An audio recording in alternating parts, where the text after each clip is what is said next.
Oh no. Tell them who you are. Tell them who you are. Oh, I'm Maria.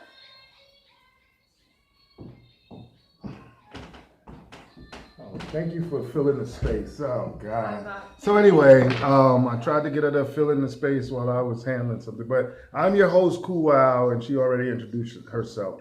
So to rush right through this, this is going to be a review slash discussion about The Empire Strikes Back. A few days ago, we did one on the original Star Wars, which it's just amazing that we're here doing a part two to The Empire Strikes Back because that discussion did not go so well at all before, after, and during the record. So anyway, we're gonna, like I said, attempt to go through The Empire Strikes Back, and I'm gonna try to not confuse it with Return of the Jedi, and because all these Star Wars movies are like embedded in my memory, and sometimes I have overlap when I'm trying to break them down.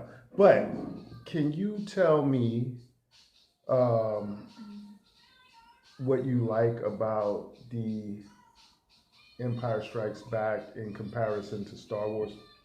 Well, it held my interest a little bit more than the first one.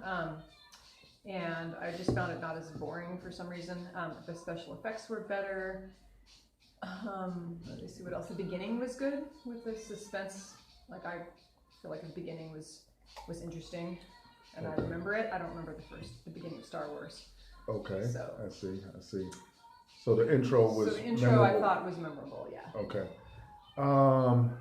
Let's see. They introduced some pretty interesting characters. Let's jump right into the introduction of the character Yoda. What can you tell me about Yoda after watching Right. The Empire Strikes Back?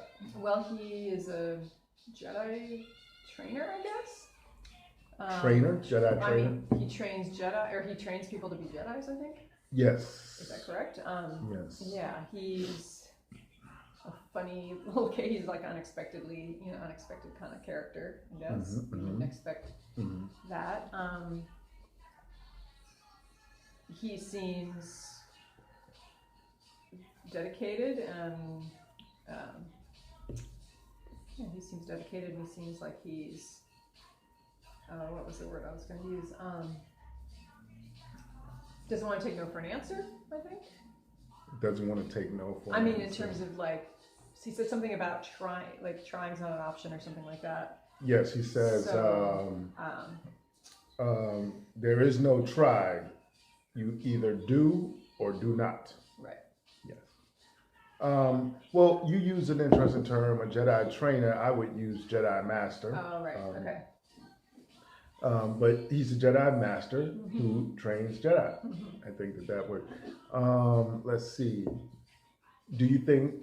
What do you think about his power, his wisdom for such an old being? Like he's at least 900 and something years old. Yeah. Yeah, I mean, he's obviously wise and he's been around a long time. He's been doing this for a long time, so he knows what he's doing. Yeah, I mean, I never saw him do any. I mean, I guess I don't know much about his background, so but it seems as though he knows what he's doing. Okay. You can trust him. So. I know you said you didn't remember the scene, which was to me one of the most awesome demonstrations of Jedi power. You know, when this old, wrinkly, crinkled old man, used the Force to levitate the plane from the swamp. Okay. You told me you didn't remember that scene very much, but that was a great display of the Force. Let's see. What about the introduction of the character Lando Calrissian? And I think the place that he ruled over was called Cloud City. And the more I thought about it, if this is true, I got to go back. I deserve a punishment and all kind of demerits for not knowing like the history and the lore verbatim, but I'm trying to honor my audience and not think I know something and slip up. But I want to, you know, say that I think that he was the ruler of Cloud City. And if that is true, I was thinking about that Cloud City, ruler. Clouds usually block out the light. And so if they block out the light, they can give you a shade of darkness. And he is black. Go figure. No, that's a joke. But you know, I think that his character was questionable. Like, you have reservations when it comes to trusting him. That's all I wanted to say. Is there anything that you wanted to add? No, I actually need you to add some things about Lando that you witnessed.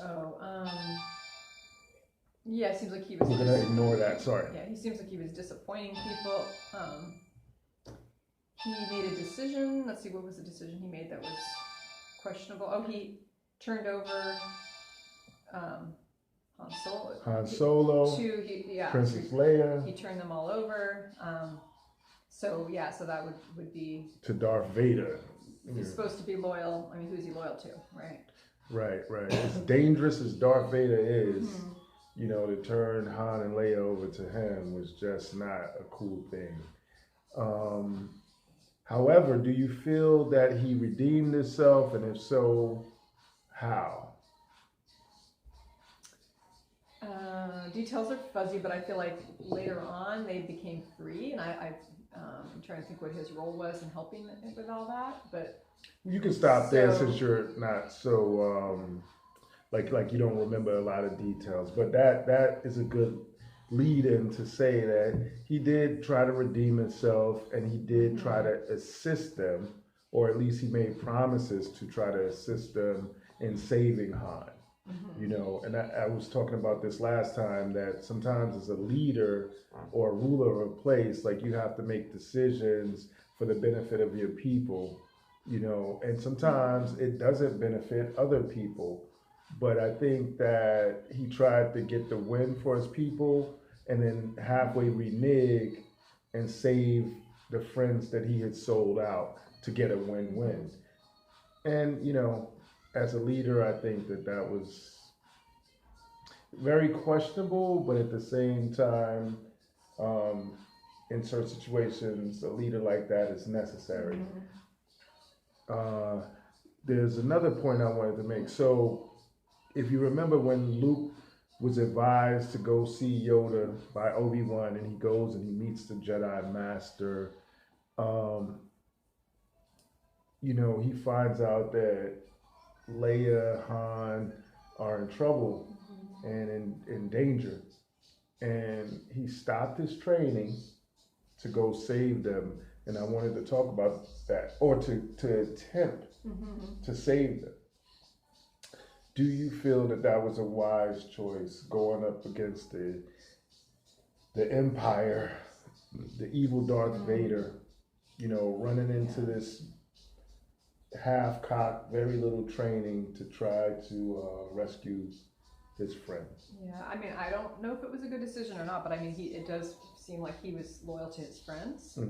So might have been a choice I would have made, but I don't know what the right choice is. But other than, I think that trying to be loyal to his friends is an important thing also. Respectable, honorable, not so sure it was the wisest choice, especially when Obi-Wan and Yoda advised him not to. But I think, I want to make the point that I think that sometimes this is why the youth are put in a position to lead movements, because when you're older and wiser, you take less chances, and because you want to play everything safe, which is wise. However, it may not lead to the ultimate success or victory. Sometimes you do have to make gambles. You have to gamble in ways that only not so wise youth would do, and sometimes they're their other qualities can help them get over a hump or to accomplish what they set out to accomplish. Not necessarily their wisdom, but their youth, their endurance, their lack of fear, their stupidity in some cases. I don't know which, like they're willing to take unnecessary risks, which can turn out to be a good thing. Yeah. And I'm being redundant, so let's move on to another topic. Empire Strikes Back. So yeah, there was